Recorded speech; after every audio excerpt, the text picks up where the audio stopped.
Diamonds, Eramallur, Vadathala. SDPI Kothamangalam മണ്ഡലം കമ്മിറ്റിയുടെ നേതൃത്വത്തിൽ അംബേദ്കർ സ്ക്വയർ സംഘടിപ്പിച്ചു. ഭരണഘടനയാണ് ഇന്ത്യയുടെ ആത്മാവ് എന്ന മുദ്രാവാക്യവുമായി SDPI കോതമംഗലം മണ്ഡലം കമ്മിറ്റി സംഘടിപ്പിച്ച അംബേദ്കർ സ്ക്വയർ എറണാകുളം ജില്ലാ പ്രസിഡന്റ് അജ്മൽ കെ മുജീബ് ഉദ്ഘാടനം ചെയ്തു. ലോകത്തിലെ സ്വാതന്ത്ര്യ സമര പോരാട്ടങ്ങൾ നടന്ന മറ്റ് പല ഭരണഘടനകൾ രൂപപ്പെടുമ്പോൾ അത് ഏതെങ്കിലും പ്രത്യേക ജനവിഭാഗങ്ങൾക്ക് വേണ്ടി രൂപീകരിച്ചതായിരുന്നു. പക്ഷേ ഡോക്ടർ അംബേദ്കറുടെ നേതൃത്വത്തിലുണ്ടായ ഭരണഘടന ഈ രാജ്യത്ത് സംഭവിക്കാൻ സാധ്യതയുള്ള, ഈ രാജ്യത്തെ ഏറ്റവും ദുർബല വിഭാഗങ്ങൾക്ക് പോലും ഇടം നൽകുന്ന അതിമഹത്തായ രീതിയിലാണ് ഇന്ത്യയുടെ ഭരണഘടന രൂപപ്പെടുത്തിയത്. ആ ഭരണഘടനയാണ് കഴിഞ്ഞ പാർലമെന്റ് സെഷനിൽ നമ്മുടെ ആഭ്യന്തരമന്ത്രി അമിത്ഷാ എന്താണ് പറഞ്ഞത്? മഹാനായ ഡോക്ടർ അംബേദ്കറെ കളിയാക്കുന്ന രീതിയിൽ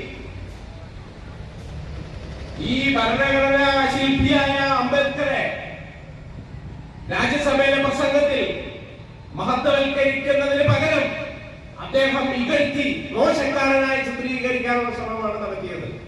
ഇന്ത്യയെമ്പാടും പ്രതിഷേധ കൊടുങ്കാറ്റുകൾ ഉയർന്നു. സോഷ്യൽ ഡെമോക്രാറ്റിക് പാർട്ടി ഓഫ് ഇന്ത്യയും രാജ്യമെമ്പാടും.